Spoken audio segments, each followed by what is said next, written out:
This is how we bring them home. On the next Fear the Walking Dead. Tell me where she is! Want my mother! I need you to be strong now. What kind of man puts his wife and children in the hands of strangers? We got one. I see bite marks. Something's wrong. For more Fear the Walking Dead, go to AMC.com. This is how we bring them home. On the next Fear the Walking Dead. Tell me where she is! Want my mother! I need you to be strong now. What kind of man puts his wife and children in the hands of strangers? We got one. I see bite marks. Something's wrong. For more Fear the Walking Dead, go to AMC.com. Hey everybody, and welcome to my latest video review for Fear the Walking Dead. I'm Jessica Dwyer, and I am a fan of Fear the Walking Dead.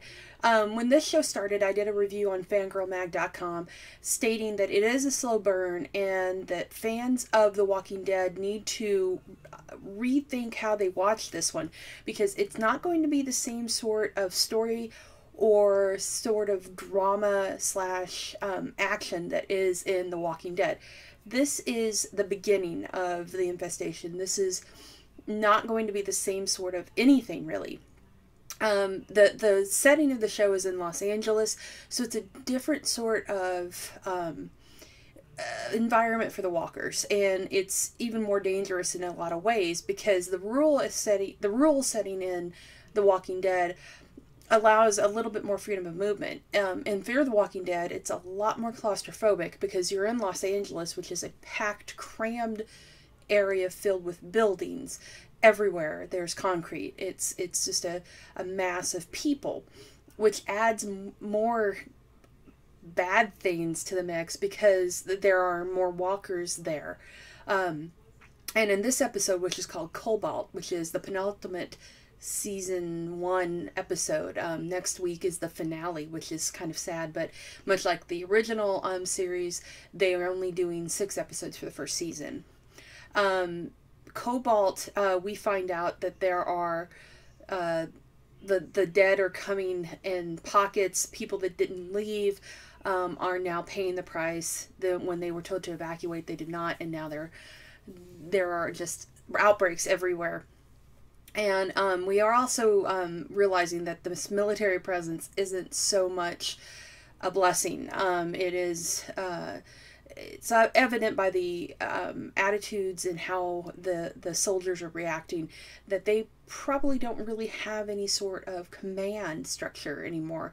Everything's breaking down. And as we're watching it, the people that are supposed to be helping everyone are in fact not helping everyone, and it's becoming more evident that it's just going to hell. Everything is going to hell.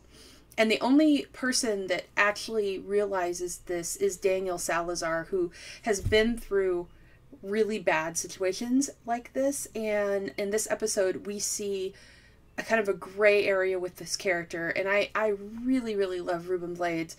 He's a great actor. And this character is a different kind of character than we've seen. He's not a Shane, per se, who Shane, it turns out, kind of had the right idea in terms of it's liver, it's a live or die situation, and he's going to protect the ones he loves, kind of a thing.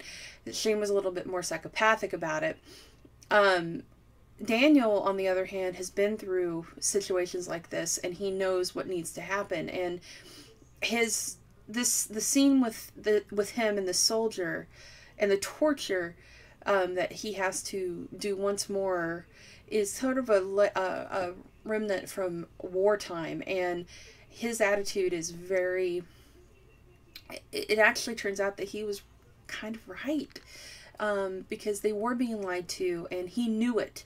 So his reaction and what he does to try and save his family, it's sort of a gray area, and it's kind of interesting to see Madison sort of come on board with that. The flip side to this is Travis, who he's not handling it very well at all, what's going on, and he kind of pitched his cart to the horse of the military, and it's come back to backfire on him. And so it's kind of interesting to see the sort of trying to utilize what is around them to live, and the whole thing is interesting, and that's what this show is about. It's about the people, and it's about the human monsters, really, more so than the zombies in this. And that's the interesting part to me. In this episode, we saw more zombies, because I know a lot of people are like, "Oh, it's The Walking Dead. Where's Daryl? Where's the zombies?" But this isn't what this is about. This is the downfall, and it's a very interesting and different sort of horror that you're watching. I also really, really love the character they introduced in this episode, Strand, who is played by Coleman Domingo. And he's the gentleman that saves Nick for whatever reasons. And he sort of explains why, which is he's very, you can tell he's very much a man who studies human nature, and he realizes what's happening.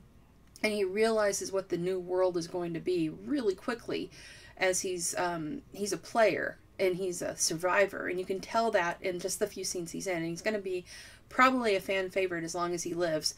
This is the Walking Dead universe. It's never a guarantee, even if you're a really awesome character, Herschel, that you're going to live continuously. So he seeing in Nick what Nick was, which is a heroin addict, and that line of you're the epitome, buddy, you're the one, of what that means is that Nick is the type, because of his addiction and what he's been through, that he is the kind that will live and find a way to find whatever he needs to get what he needs. And it's been evident throughout the show, and in just this while that they've been stuck together, because this episode kind of flashes a little bit more forward again. He sees that in him. The other thing that happened in this episode, which I kind of figured was going to happen, and it's going to be interesting to see how the dynamic plays, is that the kids, the kids in the show, Alicia and Chris, kind of have the beginnings. They kind of hint heavily that they're either bonding as brother and sister, which I don't think that's the case with some of the stuff that happened, but they're bonding and they're becoming closer, and that dynamic is going to be interesting to see how that plays with how their parents are an item, and also with Travis's ex-wife still in the picture. It's going to be really interesting to see how Liza takes this too. So I'm curious to see how that plays out. I kind of figured when they started this that this whole kind of nuclear new family group would have something like that, and that's going to be the core of part of the show. And it will be interesting to see how it plays out, because you're limited to how many people are around you and how many people of that age group are around you. So it's only kind of fitting. But this episode, it was it kind of ramped things up, and we know now kind of where this is going. Things are getting a lot darker. The gray areas are coming to the fore. And I really liked the ending of this, with Daniel going to the sport arena and seeing the evidence of what he was told, which is there are probably 2,000 some-odd walkers in there. And it's obvious by the way those doors were moving that they're not going to be in there for very long. So I'm wondering how that's going to play out, if that's going to be utilized in the last episode of the season, which is next week, which is kind of crazy to think about, but it's true. So next week's episode, I'm curious to see, because as we've seen in this episode and the previous ones, Travis is not quite on board on what he has to do. He's not really, Madison seems a lot more attuned with what's going on. She's more realistic with it. Travis is still not able to pull the trigger on a creature, and that's bad. as we know. You have to be willing to kill them. They're not human anymore. And he just isn't getting that. And it's going to be interesting to see as the episode, the finale, is called The Good Man. And I'm wondering if we're going to have a Ned Stark moment, which would be really interesting for The Walking Dead to do, because, you know, Rick is still around. Daryl's still around. But it would be an interesting route for them to take if they, in fact, killed off Travis in the first season. He's not really taking, like I said, he's not really taking to what is going on. He's not realizing the truth of the environment.